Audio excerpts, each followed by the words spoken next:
देखो refraction from to god surface या refraction from lens हमने क्या कर लिया, पढ़ लिया है ना।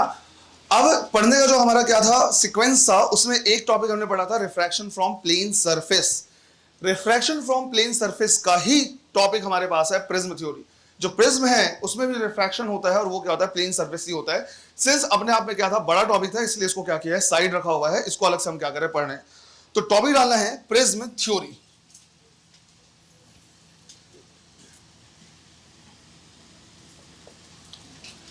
प्रिज्म थ्योरी यहां पे पहले क्या करना है, एक पॉइंट देखना है कि जैसे अगर हम बात करें प्रिज्म की, तो प्रिज्म बेसिकली क्या होता है, तीन साइड होते हैं, तीन फेसेस होते हैं। इनमें से लाइट किसी एक फेस से क्या करता है, इंटर करता है, और किसी दूसरे फेस से क्या करता है, निकलता है। मान लो ऐसा हुआ कि लाइट इंटर कर रहा है इस फेस से और रिफ्रैक्ट होकर निकल रहा है इस फेस से, तो जिस फेस में इंटर करेगा और जिस फेस से निकलेगा उन्हीं के बीच का एंगल कहलाएगा एंगल ऑफ प्रिज्म। तो ये वाला कहलाएगा एंगल ऑफ प्रिज्म। इसी तरह से अगर ऐसा हुआ कि लाइट इस तरह से इंटर किया कि यहां से इसमें से निकला, तो ये एंगल ऑफ प्रिज्म हो जाएगा। अगर इंटर किया यहां से और निकला इससे, तो ये कहलाएगा क्या, एंगल ऑफ प्रिज्म। तो ये ध्यान रखना है कि यहाँ पे एक टर्म आने वाला है एंगल ऑफ प्रिज्म, और वो बेसिकली क्या हो जाएगा, उन फेस के बीच का एंगल होगा जिसमें से लाइट इंटर करेगा और दूसरे साइड से इससे क्या होगा, निकलेगा। यहां पे हमें एक डेरिवेशन वाला पार्ट क्या करना है, देखना है, उसको क्या करना है, सही तरीके से समझना है। जैसे मान लो हमने बोला कि ये हमने क्या ले लिया है, एक प्रिज्म लिया हुआ है ना। यहां पे हमने क्या किया है, एक प्रिज्म लिया हुआ है और इस फेस में लाइट इंटर कर रहा है और इस फेस से क्या कर रहा है, लाइट निकल रहा है। तो एंगल ऑफ इंसिडेंस वगैरह मेजर करने के लिए हमें यहां पे क्या करना होगा, नॉर्मल ड्रॉ करना होगा। तो इस फेस में हमने क्या कर दिया है, नॉर्मल ड्रॉ कर दिया। ऐसे हम कह रहे हैं कि यहां से क्या हुआ, एक लाइट है जो इंटर किया और ये एंगल हो गया क्या, एंगल ऑफ इंसिडेंस। ये यहां पे क्या होगा, रिफ्रैक्ट होगा, तो ये हो जाएगा एंगल ऑफ रिफ्रैक्शन। फिर यहां पे दूसरे फेस पे गिरा, तो यहां पे भी एंगल क्या करना है, मेजर करना है। तो यहां से हमने परपेंडिकुलर ड्रॉ कर दिया, ये इस फेस के लिए एंगल ऑफ क्या हो जाएगा, इंसिडेंस हो जाएगा, जिसको R2 हमने क्या कर दिया, लिख दिया। और फिर यहां से क्या होगा, रिफ्रैक्ट होके अपने रास्ते क्या चला जाएगा, और ये कहलाएगा एंगल ऑफ इमर्जेंस। तो सिर्फ इस फेस की बात करेंगे तो ये इंसिडेंस, ये रिफ्रैक्शन। सिर्फ इसकी बात करेंगे तो ये इंसिडेंस और ये क्या हो जाएगा, रिफ्रैक्शन हो जाएगा। इन दोनों के फेस के बीच का जो एंगल है, ये कहलाएगा क्या, एंगल ऑफ प्रिज्म। अब अगर मैं ये देखूं कि भाई जो लाइट था वो जा इधर रहा था, लेकिन अब एक्चुअली इधर जा रहा है ना। मेन इसका जो डायरेक्शन था वो इधर था, पर वो क्या हुआ, रिफ्रैक्शन की वजह से इधर जाने लगा। तो जिधर जा रहा था और जिधर वो क्या होने लगा, एक्चुअली जाने लगा, उनके बीच का जो एंगल होता है ये कहलाता है क्या, डिफ्लेक्शन एंगल। तो अपने एक्चुअल पास से जो जितना क्या होता है, डिफ्लेक्ट हो जाता है, वही कहलाता है क्या, डिफ्लेक्शन एंगल। अब यहां पे मेरा मोटिव है कि डिफ्लेक्शन एंगल को क्या करना है, फाइंड आउट करना है। और साथ ही साथ अगर एंगल ऑफ प्रिज्म और डिफ्लेक्शन एंगल हम क्या कर लें, निकाल लें, तो उससे मुझे यह पता करना है कि जो प्रिज्म का मटेरियल है उसका रिफ्रैक्टिव एंगल कितना, रिफ्रैक्टिव इंडेक्स कितना है। अब रिफ्रैक्टिव इंडेक्स के लिए हमारे पास सीधा फॉर्मूला है sine i divide by sine r. But समझो यहां पे प्रॉब्लम है। प्रॉब्लम यह है कि चलो ठीक है, एंगल ऑफ इंसिडेंस तो तुम क्या कर सकते हो, मेजर कर सकते हो, लेकिन रिफ्रैक्शन एंगल तो प्रिज्म के क्या है, अंदर है। प्रिज्म के अंदर का जो एंगल है उसको हम मेजर नहीं कर सकते। थ्योरेटिकली या क्वेश्चन में तो बोला जा सकता है कि इंसिडेंस एंगल इतना है, रिफ्रैक्शन एंगल इतना है, लेकिन अगर एक्चुअल में मैं तुमको कोई प्रिज्म दे दूं और मैं बोलूं इसके लिए क्या करो, रिफ्रैक्टिव इंडेक्स निकालो, तो इंसिडेंस एंगल तो फिर भी तुम क्या कर लोगे, मेजर कर लोगे, लेकिन रिफ्रैक्शन एंगल कैसे मेजर करेंगे, तो मेजर नहीं कर सकते। तो हमारे पास कुछ ऐसा तरीका होना चाहिए जिसको हम क्या कर पाए, मेजर कर पाए। और अगर मेजर कर पाए, एक्सपेरिमेंट से निकाल पाए या प्रैक्टिकल से निकाल पाए, तो हम क्या कर सकते हैं, रिफ्रैक्टिव इंडेक्स निकाल सकते हैं। उसी की कोशिश हम यहां पे कर रहे हैं। तो सबसे पहले हम यहां पे क्या कर रहे हैं, देख रहे हैं कि एक एंगल में यहां पे और कंसीडर कर रहा हूं। हमने मान लिया कि भाई ये वाला जो एंगल है, लेट से बोल दिया क्या, y है। अब यहां पे हम क्या कर रहे हैं, देख रहे हैं कि जो डिफ्लेक्शन एंगल है वो इस छोटे से ट्रायंगल का क्या है, एक्सटीरियर एंगल है ना, एक्सटीरियर एंगल है। तो ये जो डिफ्लेक्शन एंगल होगा वो इसके और इस एंगल के सम के बराबर होगा। अब ये एंगल कितना होगा, ये अगर टोटल आई है तो ये भी टोटल क्या होगा, आई होगा। ये दोनों क्या अल्टरनेट अपोजिट एंगल है।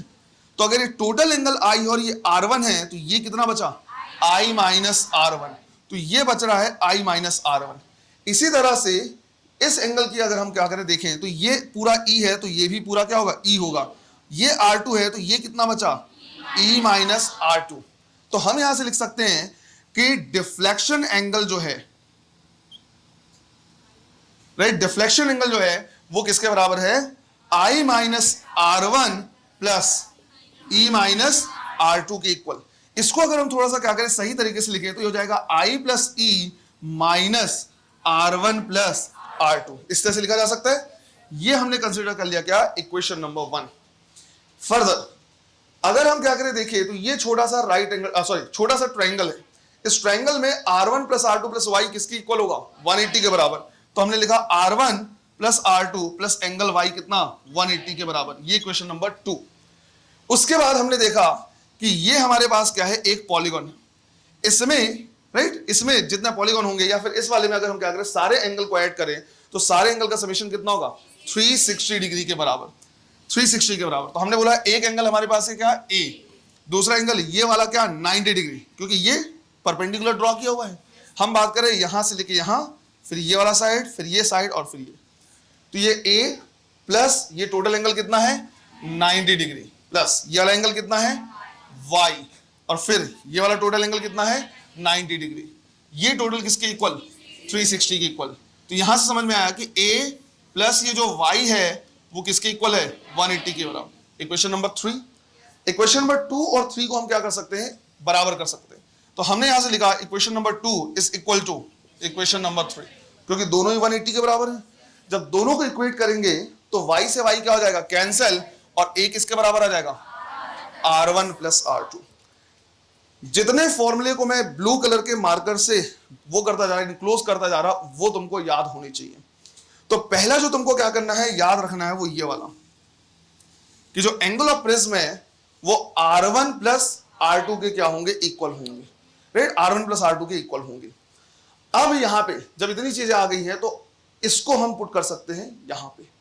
तो हम कहेंगे फ्रॉम इक्वेशन नंबर 1 जो डेविएशन एंगल है वो हो जाएगा क्या, I प्लस ई माइनस ए के बराबर।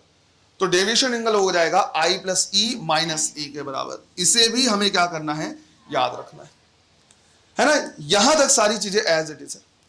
अब हम यहां पे क्या कर रहे हैं, देख रहे हैं मिनिमम डेविएशन की बात।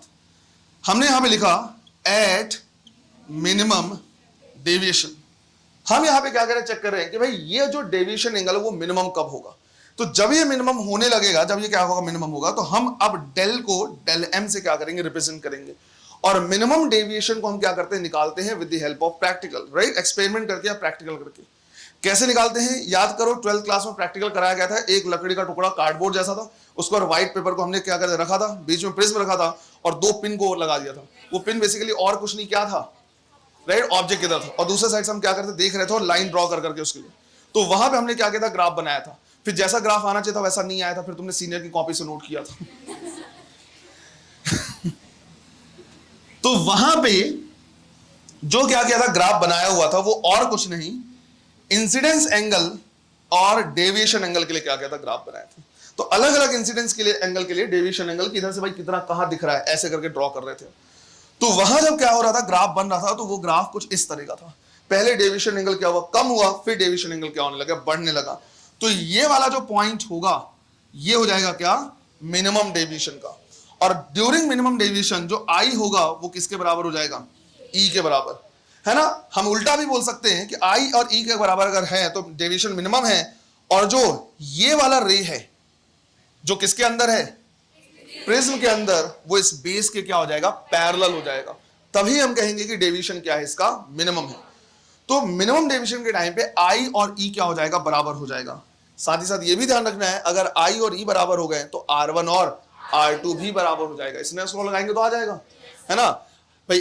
अगर ये दोनों एंगल बराबर है तो ये दोनों एंगल भी क्या होंगे, बराबर होंगे। Sine i divide by sine R1, और यहाँ भी इक्वल टू म्यू लिखोगे, और यहाँ भी sine, right, e divide by sine R2, वो भी क्या लिखोगे, म्यू के इक्वल लिखोगे। तो आई और ई बराबर है तो R1 और R2 बराबर हो जाएगा। तो हम लिखेंगे also R1 is equal to R2 is equal to R, ये भी हो जाएगा। अब अगर इतना हो गया तो हमें क्या करना है, देखना है कि भाई मिनिमम डेविएशन को, जिसको हम I प्लस ई माइनस ए लिख रहे थे, I और I लिख सकते हैं, तो ये कितना जाएगा, 2I माइनस ए। तो यहां से I इज इक्वल टू आएगा क्या, del m plus a divide by 2। समझो हमारा मेन टारगेट है रिफ्रैक्टिव इंडेक्स निकालना। रिफ्रैक्टिव इंडेक्स निकालने के लिए हमें I और R की वैल्यू चाहिए। I तो फिर भी हम क्या कर सकते हैं, मेजर कर सकते हैं, लेकिन R को मेजर करने में दिक्कत जाती है। तो हम कुछ ऐसा तरीका निकाल रहे हैं जो मेजरेबल हो, जिसको मेजर किया जा सके। तो I इक्वल टू आ गया del m plus a divide by 2। जो प्रिज्म एंगल है उसको आराम से मेजर किया जा सकता है। del m को हम निकालते हैं क्या, with the help of experiment, कि भाई del m की वैल्यू कितनी है। तो यहां से हमें मिलता है क्या, I की वैल्यू कितनी, del m plus a divide by 2। ये इक्वेशन नंबर 4 है।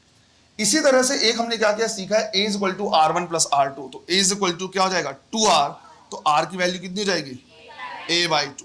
ये हो गया इक्वेशन नंबर 5। अब मेरे पास I भी है और मेरे पास R भी है। अब हम यहां पे यूज कर सकते हैं क्या, स्नेल्स लॉ। जब स्नेल्स लॉ यूज करेंगे तो हम लिखेंगे refractive index is equal to sine I divide by sine R।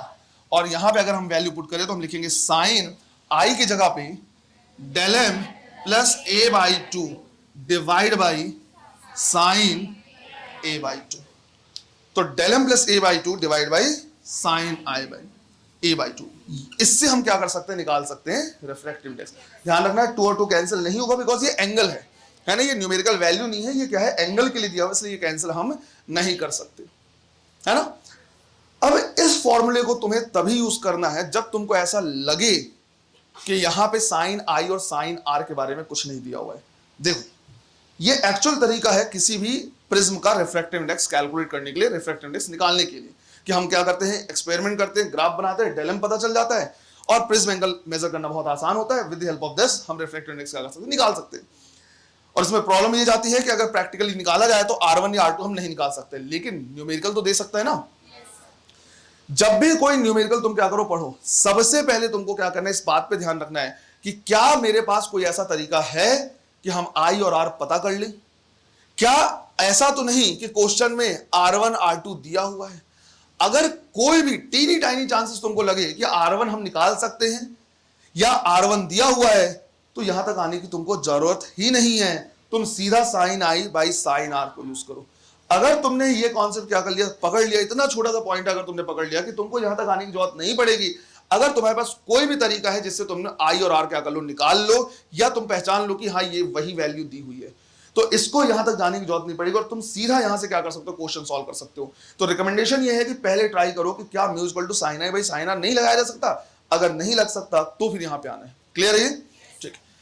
एक पॉइंट हमें क्या करना है और देखना है यहां पे कि अगर जो प्रिज्म है वो बहुत पतला है, थिन प्रिज्म के लिए, तो यहां पे हम क्या कर रहे हैं, देख रहे हैं फॉर थिन प्रिज्म। जब प्रिज्म एंगल बहुत कम होगा तो सारे एंगल क्या हो जाएंगे, छोटे हो जाएंगे। और जब एंगल बहुत छोटा होता है तो साइन थीटा को नियरली इक्वल टू थीटा लिखा जा सकता है।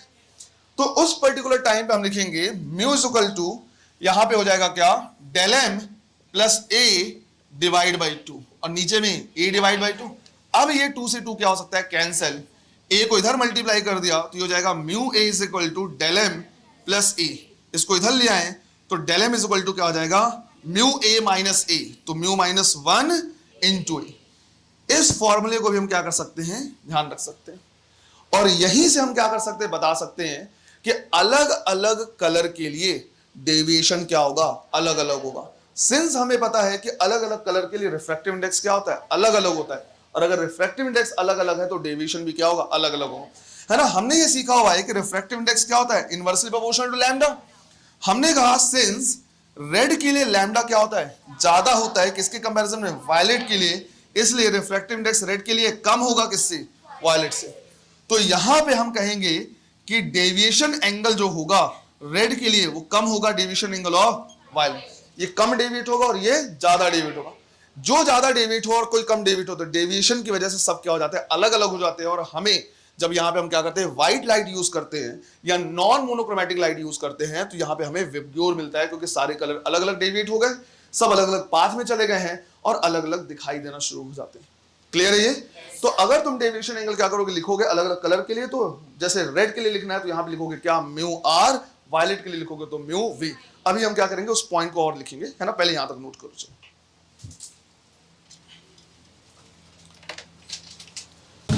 है ना। एक लाइन नोट करके लिखना है, at minimum deviation, at minimum deviation the refracting ray within the prism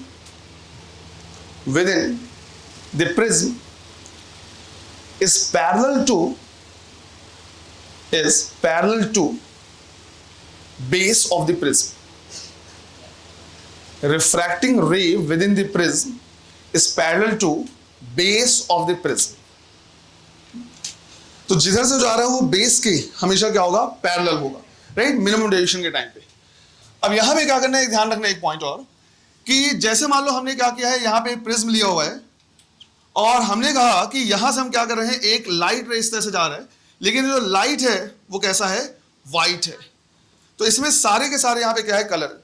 अब जब ये क्या करेगा, एंटर करेगा, तो यहां पे क्या होगा, ये सारे के सारे क्या होंगे, रिफ्रैक्ट होंगे और डेविएट होंगे, लेकिन सबके लिए डेविएशन एंगल क्या होगा, अलग अलग होगा।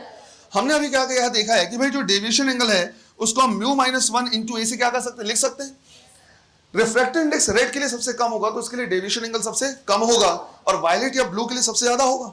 तो जब ये यहां से क्या होंगे, डेविएट होंगे अपने मेन पाथ से, तो हम कह सकते हैं कि जनरली अगर हमें डेविएशन दिखेगा तो रेड जो कलर दिखेगा वो यहां कहीं पे होगा, लेकिन जो वायलेट या ब्लू होगा उनके लिए जो डेविएशन होगा वो क्या होगा, सबसे ज्यादा। इस तरह से क्या होगा, डेविएशन होगा। तो यहां पे हमें क्या होगा, पूरे कलर अलग अलग मिलेंगे, पूरा विब्ग्योर मिलेगा, जिसमें ध्यान ये रखना है कि वायलेट नीचे होगा और रेड वाला क्या होगा, ऊपर होगा। अब यहां पे इसके लिए अगर मैं देखूं तो मैं बोलूंगा कि भाई ये हो गया डेविएशन किसके लिए, रेड कलर के लिए, और ये हो गया डेविएशन किसके लिए, वायलेट कलर के लिए। तो पूरा का पूरा जो कलर अलग हुआ है, डिस्पर्स हुआ है, राइट, वो इतने एंगल में हुआ है। तो जितने एंगल में पूरे कलर फैल जाते हैं उसको बोलते हैं डिस्पर्शन एंगल। तो यहां पे हमारे पास एक और टर्म है, राइट, डिस्पर्शन एंगल। और डिस्पर्शन एंगल को हमें क्या करना है, निकालना है, तो हम सीधा बोल सकते हैं कि भाई पूरे में से जो भी डेविएशन एंगल है, रेड वाले को हटा दे तो ये एंगल आ जाएगा। तो deviation of violet minus deviation of red, ऐसे लिखा जा सकता है। तो या तो तुम इतना याद रख लो, या फर्दर इसको हम क्या कर सकते हैं, सॉल्व कर सकते हैं कि इसको हम लिखेंगे mu violet minus 1 into a, minus इसको लिखेंगे म्यू आर माइनस 1 इंटू ए।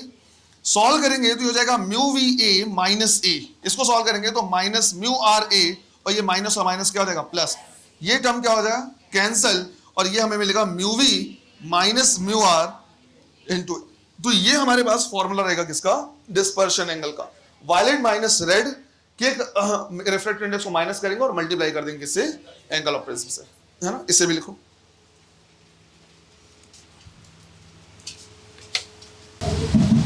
देखो, जब हम एक प्रिज्म का क्या करते हैं, यूज करते हैं, और लाइट में अगर हम व्हाइट लाइट लें तो ये दोनों काम करता है, इनको डिस्पर्स भी करता है और डेविएट भी करता है। लेकिन अगर हम यहां पे क्या करें, दो प्रिज्म लें और दोनों के एक दूसरे के अपोजिट रख लें, तो कई बार ऐसा होता है कि जो दूसरा प्रिज्म है या तो डेविएशन को कैंसिल आउट कर देता है या डिस्पर्शन को कैंसिल कर देता है। कहने का मतलब है, अगर हम दो प्रिज्म को लें तो चांसेस हैं, हमेशा हो जरूरी नहीं है, चांसेस हैं कि ओवरऑल क्या हो, सिर्फ डिस्पर्शन हो, डेविएशन ना हो, या ओवरऑल सिर्फ डेविएशन हो और डिस्पर्शन ना हो। तो इसके बेसिस पे हमारे पास क्या होते हैं, दो केसेस होते हैं। क्वेश्चन कैसे पूछेगा, क्वेश्चन इस तरह से पूछेगा कि पहला प्रिज्म दिया हुआ है, प्रिज्म एंगल गिवन है, रिफ्रैक्टिव इंडेक्स गिवन है, दूसरे के लिए रिफ्रैक्टिव इंडेक्स गिवन है, बोला है दूसरे का प्रिज्म एंगल कितना हो ताकि सिर्फ डेविएशन हो, डिस्पर्शन ना हो, या दूसरे का प्रिज्म एंगल कितना हो ताकि सिर्फ डिस्पर्शन हो, डेविएशन ना हो। तो दो केसेस हमारे पास होंगे, एक हो जाएगा क्या, डिस्पर्शन विदाउट डेविएशन, और दूसरा हो जाएगा डेविएशन विदाउट डिस्पर्शन। तो पहला हम देख रहे हैं डिस्पर्शन विदाउट डेविएशन। तो इसके लिए हम क्या कर रहे हैं, दो प्रिज्म यूज कर रहे हैं। पहला प्रिज्म हमने क्या किया है, इस तरह से रखा है, ये हो गया एंगल ऑफ प्रिज्म, और दूसरे प्रिज्म को हमने क्या किया, इस तरह से उल्टा रख दिया है, और ये हो गया क्या, ए डैश, है ना, ए डैश। इसमें रिफ्रैक्टिव इंडेक्स जो भी हम लिखेंगे वो लिखेंगे म्यू, और इसमें जो रिफ्रैक्टिव इंडेक्स लिखेंगे वो लिखेंगे क्या, म्यू डैश। अब देखो हो ही रहा है कि जब हम यहां पे क्या कर रहे हैं, कोई रे यूज कर रहे हैं, मतलब व्हाइट लाइट हमने क्या किया, यूज किया, तो इसमें डेविएशन नहीं हो रहा, सिर्फ क्या हो रहा है, डिस्पर्शन। तो जब यहां पे हमने क्या किया, व्हाइट लाइट यूज किया, तो बेसिकली जैसे ही अंदर क्या हो रहा है, रिफ्रैक्ट हो रहा है, इसका रेड और ब्लू, वो रेड या फिर वायलेट, जितने कलर है सब क्या हो जा रहे हैं, अलग अलग हो जा रहे हैं। तो इसमें से जितने भी कलर्स हैं वो क्या हो रहे हैं, अलग अलग हो रहे हैं। इसको मैं ऐसे ड्रॉ कर दे रहा हूं कि भाई यहां पे क्या हुआ, रेड, और नीचे की तरफ क्या हो जा रहा है, ब्लू, ऐसे क्या हुआ, अलग हुआ। और अलग होने के बाद ये इंटर कर रहा है किसमें, दूसरे में। अब दूसरे का रिफ्रैक्टिव इंडेक्स और एंगल ऑफ प्रिज्म इस तरह से है कि जो दोनों कलर अलग अलग थे, इनको वापस से क्या कर दिया है, ज्वाइन कर दिया। राइट, ये वापस से क्या हो जाते हैं, मर्ज हो जाते हैं इस तरह से, और जो रे है वो इस तरह से क्या करता है, निकल जाता है। अब यहां पे अगर हम क्या करें, देखें तो सॉरी, एक सेकंड, इसको थोड़ा सा मैंने बना दिया। इसमें क्या होता है कि जब ये कलर इसमें इंटर करता है तो इसको इस तरह से, जो दूसरा वाला प्रिज्म है वो इसको इस तरह से मोड़ता है, ऐसे, मतलब ये भी रिफ्रैक्ट करेगा इस तरह से कि ये कलर ऐसे निकल जाता है, और जो ब्लू वाला कलर है वो इस तरह से क्या करेगा, निकल जाएगा। अब यहां पे अगर हम क्या करें, चेक करें, तो ये हमारा इंसिडेंस रे था जो ऐसे जा रहा है, और ये हमारे जो रेज हैं वो दोनों क्या है, अलग अलग जो हुए हैं वो, तो यहां जो कलर है वो दोनों क्या हो गए हैं, अलग अलग हुए हैं। कहने का मतलब है डिस्पर्स हुए हैं, लेकिन डेविएट नहीं हुए। जिस डायरेक्शन में हमारा एक्चुअल इंसिडेंस रे था उसी डायरेक्शन में हमारा क्या है, ये जो डिस्पर्स कलर हैं वो भी क्या है, सेम डायरेक्शन में जा रहे हैं। तो हम इसे बोलते हैं कि ये क्या हुआ है, डिस्पर्स हुआ है लेकिन डेविएट नहीं हुआ है। तो यहां पे डेविएशन किसी भी तरीके से नहीं हुआ है। फर्दर यहां पे जैसे ये दोनों अलग हुए तो ये दोनों क्या करता है, ऐसे मुड़ता है कि सेम डायरेक्शन में क्या होते हैं, चले जाते हैं। क्वेश्चन पूछेगा कि ऐसा होने के लिए दूसरे का जो प्रिज्म एंगल है वो कितना है। तो कॉन्सेप्ट यहां पे सिंपल सा है कि तुमको ये पकड़ना है कि क्या नहीं हुआ है, तुमको सिर्फ इस चीज का क्या करना, ध्यान रखना है कि क्या नहीं हुआ है। तो क्या नहीं हुआ है, डेविएशन। तो हम लिखेंगे कि अगर डेविएशन नहीं हुआ है इसका मतलब है जो नेट डेविएशन है del 1 प्लस del 2 कितना है, 0 है। इसने जितना डेविएट किया, इसने अपोजिट डायरेक्शन में क्या कर दिया, वापस से डेविएट करके क्या कर दिया, इसको सीधा कर दिया है, तो नेट डेविएशन कितना हो गया, 0 हो गया है। अब नेट डेविएशन अगर 0 है तो तुमको यहां पे क्या करना है, डेविएशन एंगल लिखना है। जैसे डेल्टा 1 अगर तुम क्या करोगे, लिखोगे तो यहां पे लिखोगे क्या, म्यू -1 इंटू ए, और इसके लिए लिखेंगे mu dash -1 into A dash is equal to 0। तो यहां से अगर मैं ए डैश की वैल्यू क्या करूं, निकालो, तो ये पूरा टर्म उधर जाएगा तो क्या हो जाएगा, minus mu -1 into A divide by ये वाला टर्म क्या हो जाएगा नीचे, तो म्यू डैश -1। इतना प्रिज्म एंगल आएगा। यहां पे जो नेगेटिव साइन है वो ये इंडिकेट करता है कि जो दूसरा प्रिज्म है वो इन्वर्टेड रखा हुआ है, दोनों जो प्रिज्म का डायरेक्शन है वो क्या है, अपोजिट है। तो नेगेटिव साइन जो है indicates that both prism are opposite to each other. तो बेसिकली अपोजिट कहना वैसे सही टर्म नहीं होगा, इन्वर्टेड बोलना सही टर्म होगा, इस तरह से। अब तुमको ये फॉर्मूला याद नहीं रखना है, क्योंकि अगर तुमने ये फॉर्मूला याद रखा और कहीं ऊपर में म्यू डैश या कुछ अलग लिख दिया तो गड़बड़ होगा। तुमको क्या करना है, सिर्फ और सिर्फ इसको ध्यान रखना है। तुम्हें ये ध्यान रखना है कि भाई क्या नहीं हुआ है, जो नहीं हुआ है उसका नेट टोटल कितना होगा, 0 हो जाएगा, राइट, टोटल वैल्यू 0 हो जाएगी। और तुम्हें डेविएशन का क्या करना है, फॉर्मूला याद रखना है। जिस तरह से यहां पे हमने क्या किया है, देखा है डिस्पर्शन विदाउट डेविएशन, इसी तरह से हमारे पास क्या होगा, सेकेंड केस होगा डेविएशन विदाउट डिस्पर्शन। तो इसमें डेविएशन हो रहा है लेकिन डिस्पर्शन नहीं हो रहा। तो वापस से हम क्या कर रहे हैं, उसी तरह का केस ले रहे हैं कि हमने यहां पे क्या लिया है, दो प्रिज्म लिए हैं इस तरह से, जिनको हमने क्या कर दिया, उल्टा करके रख दिया है। इसके लिए एंगल ए लिया है, इसके लिए ए डैश लिया है, रिफ्रैक्टिव इंडेक्स म्यू और म्यू डैश। तो इसके लिए म्यू लिया है और इसके लिए क्या लिया है, म्यू डैश। अब यहां पे क्या हो रहा है कि जब एक लाइट इंटर कर रहा है ऐसे, है ना, व्हाइट लाइट क्या किया, इंटर किया, तो इससे रेड और जो वायलेट है वो क्या हो गया, अलग हो गया। जब ये दूसरे में इंटर किया तो इसने क्या किया, वापस से उन कलर को मिला दिया, राइट, वापस से क्या कर दिया, उन कलर को मिला दिया। जब ये कलर वापस से क्या होंगे, मिलेंगे, तो ये क्या होगा, जब ये बाहर निकलेगा तो ऐसे निकल जाएगा। अब अगर हम क्या करें, देखें तो ये जो रे है वो अपनी जगह से क्या हुआ है, डेविएट तो हुआ है, लेकिन इसमें किसी भी टाइप का कोई डिस्पर्शन नहीं है ना, दोनों में अपोजिट प्रोसेस हो रहा है। ये क्या था, जितना इसने नीचे डेविएट किया था इसने वापस से डेविएट कर दिया और ये पैरेलल चला गया। इसने जितना डिस्पर्स किया था उसने वापस से क्या कर दिया, जोड़ दिया, और ये डिस्पर्स नहीं हुआ है लेकिन डेविएट हुआ है। अब निकालना पड़ेगा, इसमें भी क्वेश्चन क्या करेगा, बिल्कुल वैसे ही पूछ लेगा कि भाई एंगल ऑफ प्रिज्म कितना होना चाहिए। तो जो नहीं हुआ है उस पर ध्यान रखना है। क्या नहीं हुआ है, डिस्पर्शन। तो हम कहेंगे total dispersion angle θ1 + θ2 should be equal to 0। अब इसको हमने क्या किया, सीखा है θ1 + θ2 शुड बी इक्वल टू 0। अब थीटा हमने क्या किया, सीखा है कि इसको क्या लिखेंगे, mu violet minus mu red into A. इसके लिए हम लिखेंगे mu violet dash mu are dash into A dash is equal to 0। अगर a डैश की वैल्यू हमें निकालनी है तो हम यहां से लिखेंगे a dash is equal to, ये पूरा टर्म उधर जाएगा तो क्या हो जाएगा, minus mu violet minus mu red into a divide by mu v dash minus mu are dash. यहां पे भी जो नेगेटिव साइन है वो सेम उसी पॉइंट को क्या करता है, इंडिकेट करता है।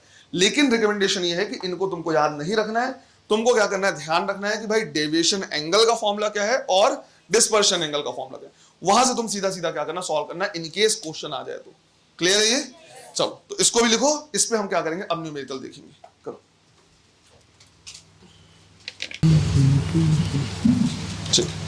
चलो न्यूमेरिकल्स करने हैं, क्वेश्चन लिखना है। A ray of light passing through a prism, a ray of light passing through a prism having refractive index √2,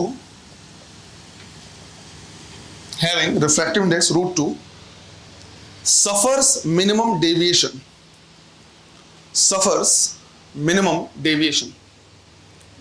इस पॉइंट का ध्यान रखना है, अगर क्वेश्चन में बोला हुआ है मिनिमम डेविएशन तभी लेना है, अदरवाइज अपने मन से मिनिमम डेविएशन नहीं लेना है। मतलब R1 is equal to R2 हमेशा नहीं होगा। इसी तरह से डेल को डेल एम अपने मन से नहीं लिखना है ना। तो जब वो बोलेगा या हिंट देगा, हिंट उसी तरह से देगा कि बेस के पैरेलल हो गया, या I is equal to E हो गया, या R1 is equal to R2 हो गया, ऐसे करके दे सकता है। Suffers minimum deviation, full stop. It is found that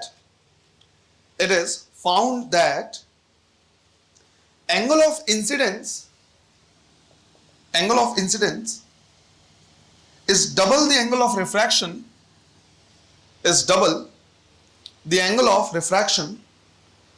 within the prism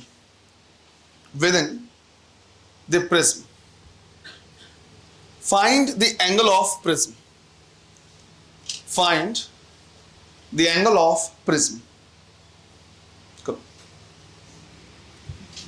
आई है वो 2r के क्या है, बराबर है, ये पॉइंट गिवन है। और सिंस मिनिमम डेविएशन है, हम R1 equal to R2 equal to R लिख सकते हैं। अब मैं यहाँ पे जानबूझ के फालतू का यूज वो नहीं करेंगे हम कि mu equal to sine del m plus a by 2 divide by sine a by 2, यहाँ तक जाने की जरूरत नहीं है। सिंपल सा स्नेल्स लॉ लगाएंगे, क्यों, क्योंकि ऑलरेडी इसके बारे में गिवन है। तो हम यहाँ पे लिखेंगे क्या, sine i divide by sine r is equal to mu. तो यहाँ पे हम क्या कर सकते हैं, लिख सकते हैं i की जगह पे 2r, तो sine 2r divide by sine r is equal to √2।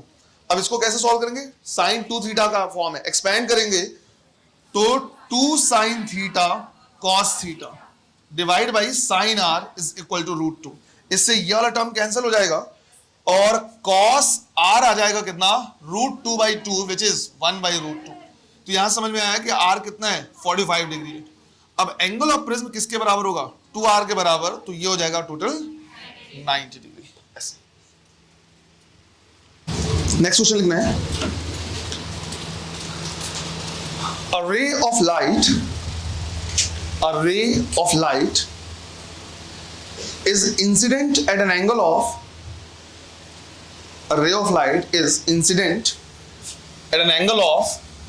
60 degree on one face of a prism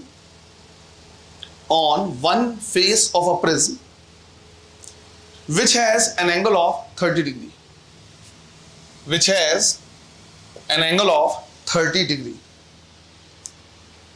full stop. The ray emerging out of the prism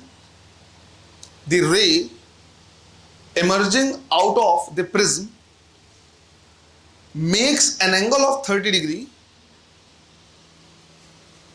Ray emerging out of the prism makes an angle of 30 degree with incident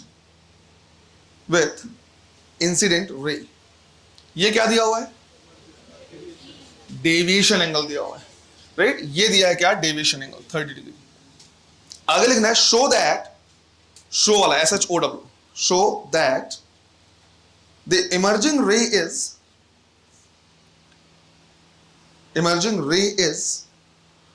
perpendicular to the face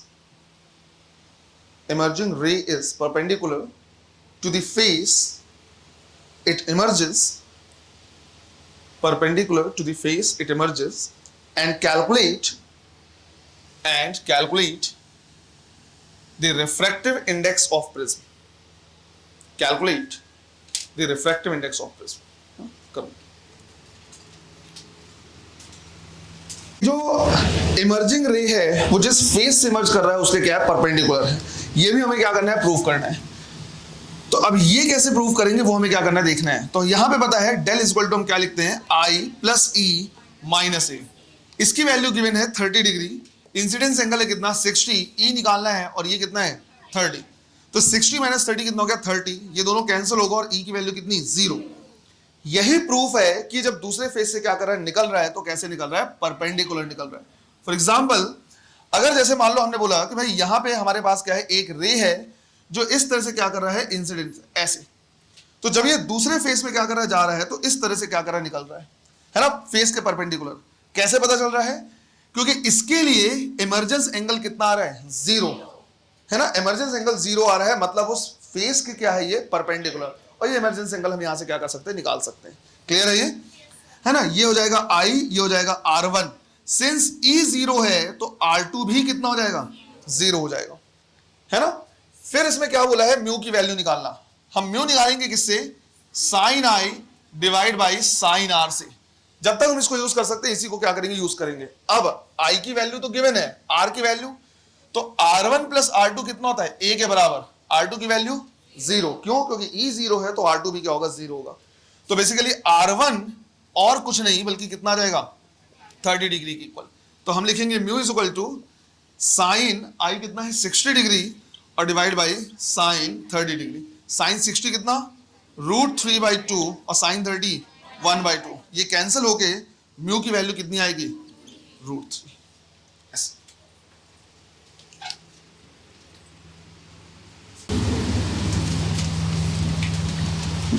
next question लिखना है,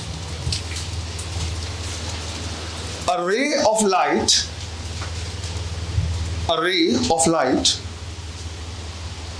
falls normally on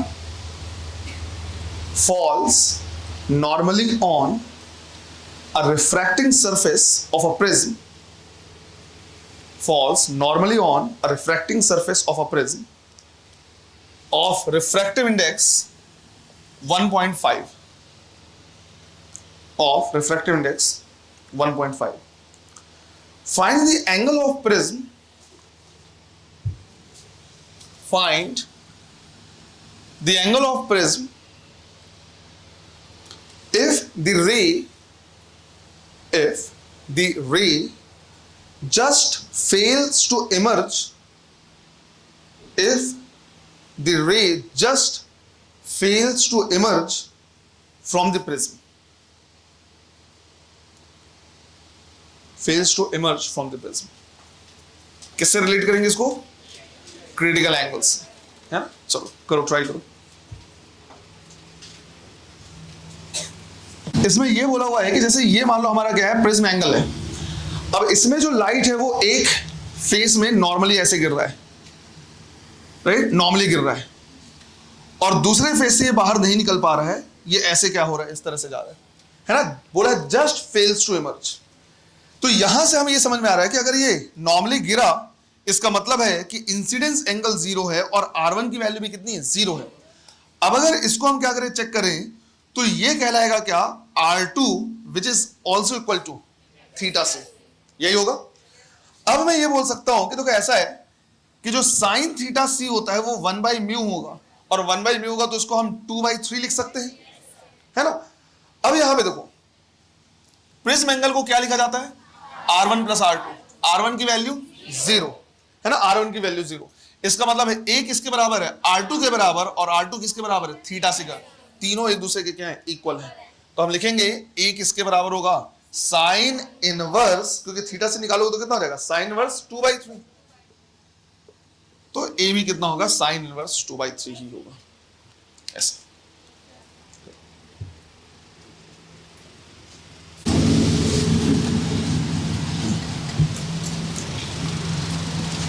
चलो एक बढ़िया question करा रहा है ना, ध्यान से क्या करना है, सॉल्व करना है। A monochromatic light falls on a prism falls on a prism of prism angle 90 degree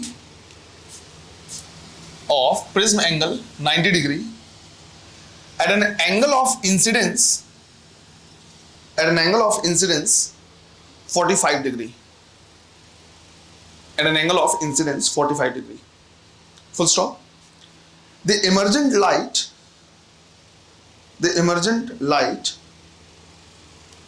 fails to emerge, just ऐसे लिखो, emergent light just fails to emerge from the opposite face. Find the refractive index of prism. Find the refractive index of prism.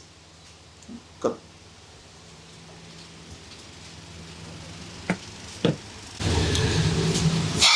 Given क्या है कि हमारे पास क्या है, एक ऐसा प्रिज्म है जिसका प्रिज्म एंगल कितना है 90 degree, right? Prism angle 90 degree. अब इसमें एक फेस पे जो इंसिडेंट रे है वो 45 डिग्री पे क्या करता है, इंटर करता है।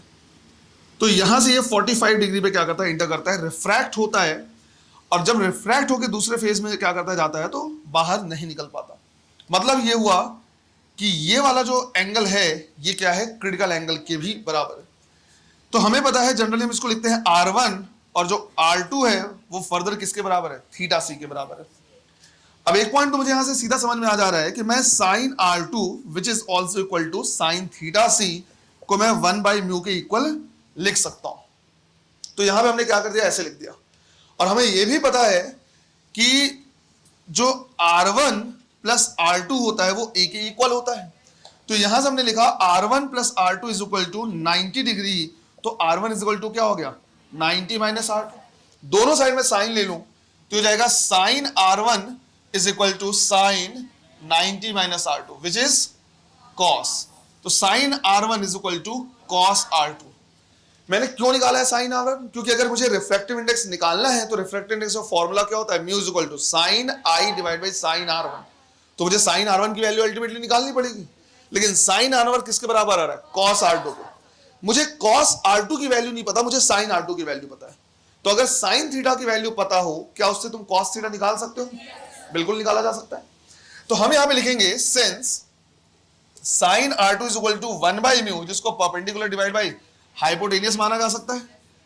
तो किसी एंगल के लिए ये परपेंडिकुलर है विच इज इक्वल टू 1 और हाइपोटेनियस कितना है, म्यू के बराबर। तो बेस हम निकाल सकते हैं कितना, म्यू स्क्वायर माइनस 1। तो यहां से मुझे क्या मिल सकता है, cos R2 which is base by hypotenuse. तो ये हो जाएगा क्या, कितना, under root mu square minus 1 divide by mu. Cos R2 की वैल्यू पता चल गई।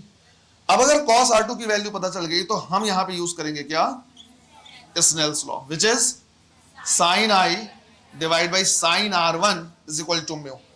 और साइन R1 कॉस R2 के बराबर है, कॉस R2 की वैल्यू ये निकल जाएगी। तो हमने यहां पे लिखा I की वैल्यू 45, तो sign 45 divide by sine R1 की जगह पे मैं क्या लिखूंगा, कॉस R2। तो यहां पे मैं लिखूंगा कॉस R2 और ये हो जाएगा म्यू के इक्वल। इसको मल्टीप्लाई करेंगे, साइन 45 कितना, 1/√2 is equal to mu times cos R2। Cos R2 की वैल्यू ये लिखी हुई है, under root mu square minus 1 divide by mu. ये टर्म कैंसिल हो गया, दोनों साइड स्क्वायर कर दो। तो 1/2 is equal to mu square minus 1। तो म्यू स्क्वायर की वैल्यू 1 प्लस हो जाएगा तो कितना, 3/2। तो म्यू की वैल्यू अंडर रूट 3/2। पूरा का पूरा ध्यान रखना है, रूट के अंदर में ये रहेगा। क्लियर है ये? ऐसा कर लो इसको। एक लास्ट क्वेश्चन और सिंपल सा है।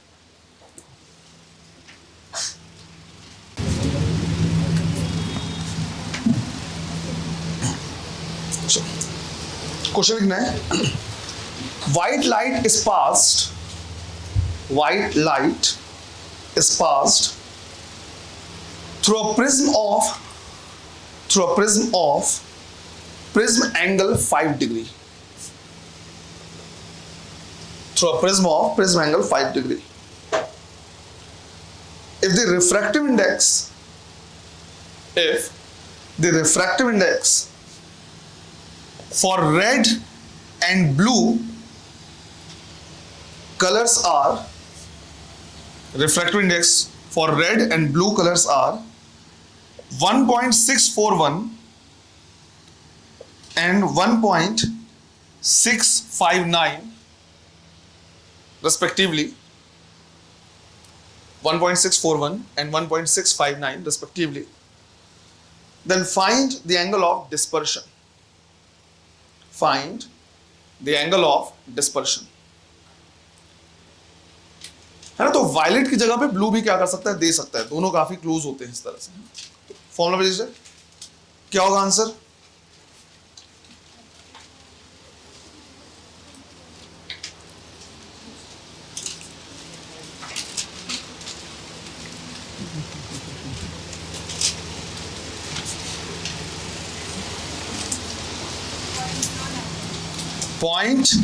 .09 है ना.